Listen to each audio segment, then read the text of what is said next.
Be me 21 college student. Studying sociology, of course. Full-on card-carrying feminist.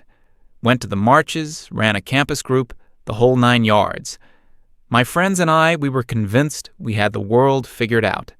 We read the books, we went to the seminars, we knew the terminology. Patriarchy, toxic masculinity, emotional labor. These weren't just concepts to us. They were the lens through which we saw everything. I remember this one afternoon, must have been early in the fall semester. Sitting in a lecture hall, the professor was talking about modern social dynamics, specifically the phenomenon of men, especially young men, disengaging from society. He was talking about them retreating into digital worlds, hobbies, and other self-contained ecosystems. A few people in the class offered up their theories. Economic anxiety, lack of community spaces, the usual stuff. I just sat there, shaking my head. It was so obvious to me. I raised my hand, and when the professor called on me, I laid out my thesis. It's escapism, simple as that. It's a conscious or subconscious refusal to take on adult responsibilities. Building a character in a game is easier than building a career. Earning digital currency is less daunting than managing real finances.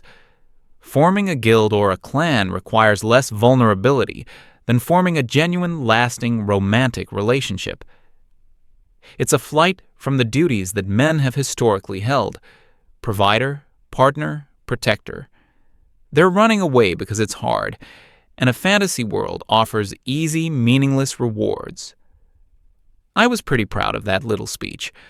My friends gave me approving nods. The professor said it was a valid and compelling perspective. That afternoon, my two closest friends, Chloe and Maya, were buzzing about it over lunch. They thought I'd nailed it. Maya was complaining about her brother, who spent entire weekends painting little plastic miniatures for some tabletop war game. She talked about how he could list off 1,000 facts about a fictional universe, but couldn't remember to take out the trash. Chloe was nodding along, talking about guys on dating apps whose entire personality seemed to be which video games they played. It was then that the idea for my big semester paper solidified. I wasn't just going to state my theory. I was going to prove it. A case study. My living situation was perfect for it. My roommate, Sarah, had a long-term boyfriend named Nathan. Nathan was my subject A, the epitome of what I was critiquing. He wasn't a bad guy, I guess. He was quiet, polite, worked part-time, and was finishing his degree in computer science. But his real life, his passion, was this massive online role-playing game. When he wasn't in class or at work, he was at his desk with his headphones on, living in another world. His side of their room was a shrine to his hobbies: shelves with expensive-looking detailed character statues, posters of fantasy landscapes, a computer setup that looked like it could launch a space shuttle. Sarah didn't seem to mind, but I saw it as a massive red flag. He was physically present, but his mind was somewhere else entirely. He was a ghost in his own life. I needed a control group, though, a subject B, a man who was doing it right. And right on cue, fate delivered him. My friend Chloe had just started seeing a new guy, Dean. Dean was the polar opposite of Nathan. He was a business major, always well-dressed, incredibly outgoing. He was what we would call present. He was invested in the real world. From the moment they started dating, he was all in. He planned elaborate dates. He remembered little things Chloe mentioned and surprised her with them later. He was constantly focused on her and their burgeoning relationship. Chloe was over the moon. She'd show us the text he sent, the pictures from their dates. "See," I told Maya, "this is what it looks like when a man is actually engaged with reality." So, my project began. I started a dedicated journal, splitting it into 2 sections, the escapist and the realist. The first few weeks of observation went exactly as I'd predicted. My notes on Nathan were a chronicle of what I saw as wasted potential. Monday, Spent at least 4 hours online after class. Loud cheers heard through the wall around 10 p.m. Apparently, they defeated some kind of raid boss, the grand achievement of the day. Wednesday, a package arrived. Another one of those statues. Watched him unbox it with the focus of a surgeon. He spent the next hour positioning it on his shelf under a little light. Saturday, turned down an invitation from Sarah to go to a party. Said his guild had a scheduled event. He chose pixels over people. I filled pages with this stuff, painting a picture of a man-child avoiding life. My notes on Dean, meanwhile, read like a romance novel. Tuesday, took Chloe to that new Italian place downtown, the one that's impossible to get a reservation for. She said the bill must have been astronomical. Friday, surprised her with tickets to a concert she'd mentioned wanting to see months ago. He'd remembered and bought them the day they went on sale. Sunday, spent the whole day with her, going to a farmer's market, a museum, and then making her dinner. He was investing his entire weekend into the relationship. It was perfect. The contrast was stark. One was pouring his resources, time, money, energy, into a digital void. The other was pouring them into a real, tangible human connection. My paper was practically writing itself. The first sign that something was off in my perfect theory came about a month in. It was subtle. I was in my room studying when I heard Nathan and Sarah talking. He was showing her something in his game, something he had just acquired after weeks of effort. A rare piece of armor or a weapon, I don't know. I was expecting her to be dismissive, but she wasn't. She sounded genuinely impressed. He explained the process, the challenge, the teamwork it involved. And his voice, it wasn't the voice of a disengaged slacker. It was calm, passionate, intelligent. He was describing a complex system with clear rules and measurable progress. He put in the work, followed the strategy with his team, and received the exact reward he was aiming for. He sounded satisfied, fulfilled even. It was a feeling of accomplishment, pure and simple. A couple of days later, I was with Chloe while she was getting ready for another date with Dean. She was showing me a beautiful necklace he'd bought her. It was delicate, silver, with a small gemstone. Must have cost a fortune. I told her it was gorgeous, and that Dean was amazing. She sort of shrugged, still looking at her reflection. She said it was sweet, but that she's more of a gold person, and he should know that by now. I was a little taken aback. It was a stunning gift. The criticism felt off, ungrateful, but I brushed it aside. Relationships are complicated. Maybe she was just having an off day. But then the patterns started to emerge. I would overhear Nathan and his guildmates on voice chat. They'd be strategizing for hours. Sometimes they'd fail, and they'd analyze what went wrong, adjust their approach, and try again. There was no blame game, no passive aggression.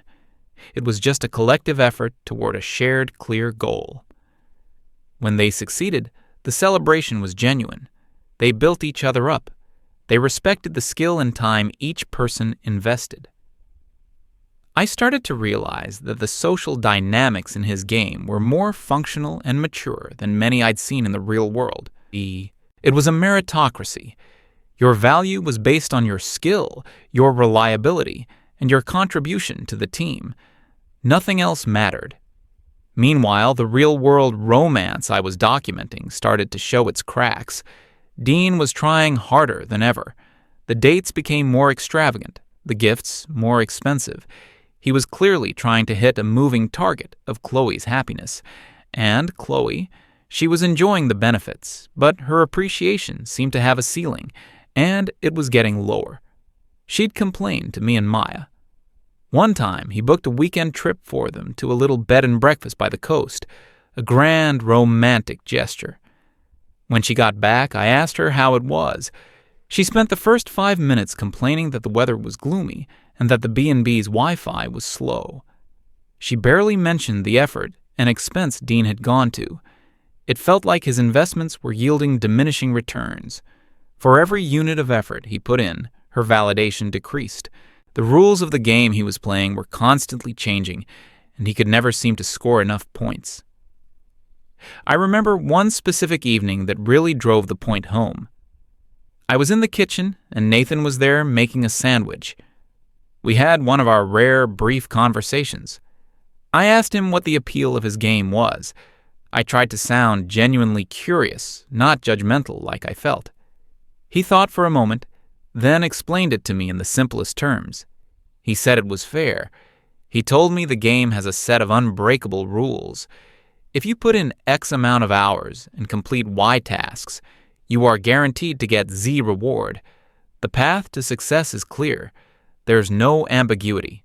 Your effort is directly and predictably proportional to your achievement. He said it's a world where the rules don't change based on someone's mood. It's consistent. I just nodded, pretending to process it, but my mind was racing. Later that night, Chloe called me, audibly upset. She was crying. Dean had done something wrong again. His crime? For their 1-month anniversary, he'd recreated their first date. He took her to the same coffee shop. They walked through the same park. It was thoughtful, sentimental.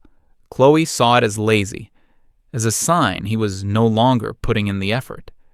She felt he should have done something new, something bigger and better. She saw his sentimental gesture not as a sweet callback, but as a regression. He had failed to escalate. He had followed the rules as he understood them, recreating a cherished memory, and had been punished for it. The goalposts had been moved without him knowing. I sat in my room after that call, my journal open in front of me. The entries that once seemed so clear and damning now looked completely different.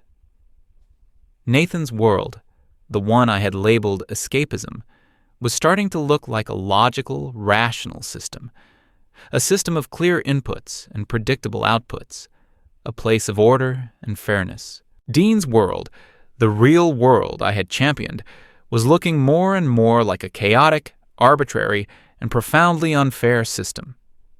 A game where the rules were invisible, the rewards were inconsistent, and the penalties for failure were emotionally and financially devastating. My confident thesis was crumbling, and I was starting to understand that Nathan wasn't running away from responsibility. He was just choosing to play a game that was actually fair.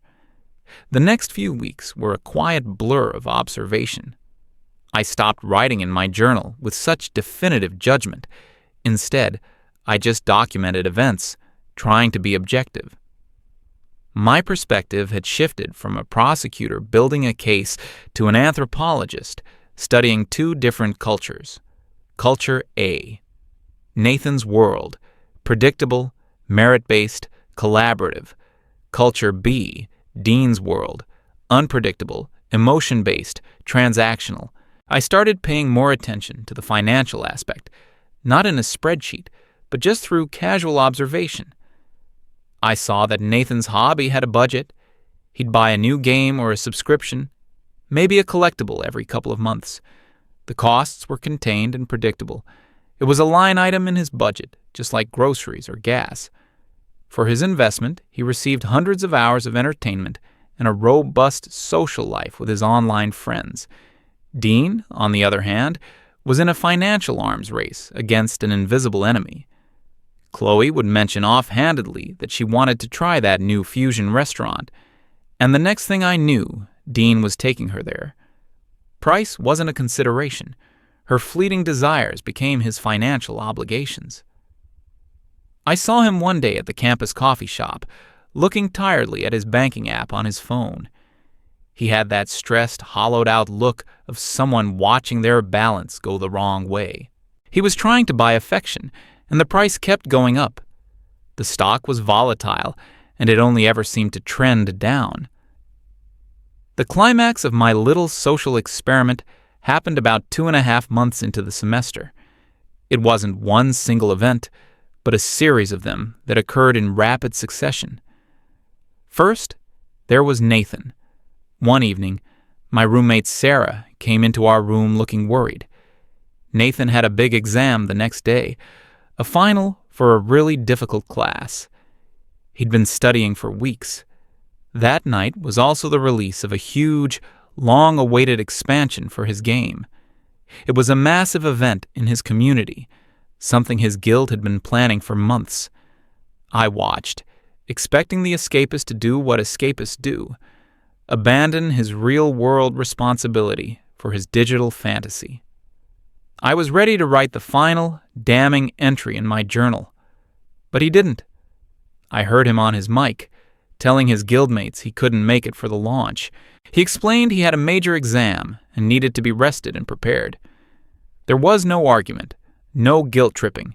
His friends just said, "Yeah, man, of course. Real life comes first. Crush that exam. We'll save some quests for you." They respected his decision. They understood that his real-world obligations took priority. The next morning, he left early, looking focused. He came back that afternoon looking relieved. Sarah told me he was confident he did well. He had managed his priorities perfectly. My theory of him being an irresponsible man-child was completely shattered. He wasn't escaping reality. He was balancing it with a hobby he enjoyed, and his community supported that balance. Then there was Dean. The very next weekend was Chloe's birthday. Dean had been planning it for over a month. He was under immense pressure to deliver an experience that was bigger and better than all the previous ones. He rented out a small, classy venue. He invited all of her friends. He ordered catering from her favorite restaurant. He bought her a designer handbag she'd been circling for weeks. The party was, by all accounts, a huge success. Everyone was having a great time. Chloe was the center of attention and seemed ecstatic. Dean was hovering nearby the whole night, looking exhausted but happy, like a general who had just won a difficult battle.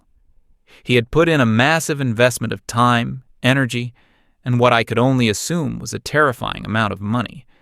The fallout came 2 days later. I was in the library when Maya found me. She was fuming. She told me that Chloe had broken up with Dean. I was speechless. After that party, after everything he did, Maya explained the reasoning. Chloe felt the party was too much. She interpreted his grand gesture not as a sign of affection, but as a sign of insecurity. She said it felt performative, like he was trying too hard to impress her and her friends. She told him she needed someone who was more calm and confident, someone who didn't feel the need to make such extravagant displays. The rules had changed again. The very thing he was rewarded for in the beginning, grand gestures and overt effort, was now the cause for his dismissal.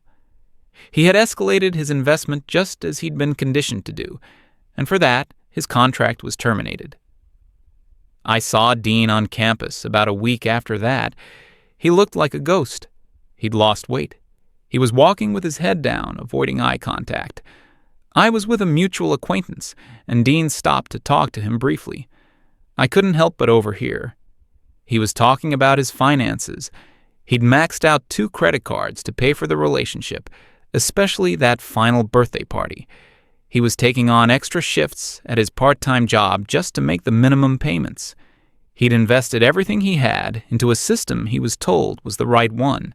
He played the game of modern dating according to the perceived rules, and his reward was debt and despair. He hadn't just lost a girlfriend. He was in a real, tangible financial hole. That night, I went back to my room and locked the door. I didn't open my journal. I didn't need to. The conclusion was unavoidable. I thought about Nathan. His world was one of clear cause and effect, of teamwork, of earned rewards, of a community that respected his real-life boundaries. He spent a little, and he got a lot of predictable, stable satisfaction in return. I thought about Dean. His world was a minefield of unwritten rules and shifting expectations, a place where his best efforts were reinterpreted as weaknesses, where emotional and financial investment led not to security, but to ruin. He spent a fortune and got nothing but pain in return. The great irony hit me like a physical blow. I had set out to prove that men who play video games were running from the real world, but the real world I was championing for relationships looked like a rigged game. It was a chaotic, punishing, and irrational system. Nathan hadn't chosen an escape. He had chosen sanity. He had opted out of a game designed for him to lose, and instead chose to participate in one where the rules were fair and his efforts were valued. It wasn't escapism. It was a rational, economic, and emotional decision. I opened my laptop and pulled up the draft of my sociology paper. The title was Escapism as a Dereliction of Masculine Duty, a Case Study. I stared at the words, and they felt childish, naive, arrogant. I highlighted all 15 pages of my meticulously crafted argument, and I hit the delete key. I felt a strange sense of relief, like I had just been freed from a heavy burden, the burden of my own certainty. A few days later, my friends asked me how the paper was coming along. I changed my topic, I said, offering no further explanation. They gave me confused looks, but I didn't care to elaborate. How could I explain that the entire worldview we'd built for ourselves was fundamentally flawed? That we were the ones who were seeing the world incorrectly? That evening, I sat at my desk, the glow of the monitor illuminating my face. I didn't open my school documents. Instead, I opened a web browser and navigated to an anonymous image board, a place for raw, unfiltered thoughts. I felt this compulsive need to articulate my findings, not for a grade, but for myself, to admit I was wrong. Former feminist ideologue thought I had men all figured out, believed guys who played games were just boys refusing to grow up, running from real life. I decided to prove it. I watched one guy who poured his life into a game and another who poured his life into a girl. I expected to see the gamer fail at life and the other guy build a happy relationship. For months, I watched. I took notes. I waited for my theory to be proven right. What I saw was the complete opposite. I saw the gamer in a world with clear rules, fair rewards, and a supportive community that respected his real-world duties. I saw the other guy in a world with invisible rules, ever-shifting goalposts, and constant emotional and financial risk. One found satisfaction and respect for a modest, predictable investment. The other found debt and heartbreak for an ever-escalating, massive investment. They weren't running from reality. They were just choosing a better one. I was wrong, completely and totally wrong. It turns out the virtual world is more honest than the real one.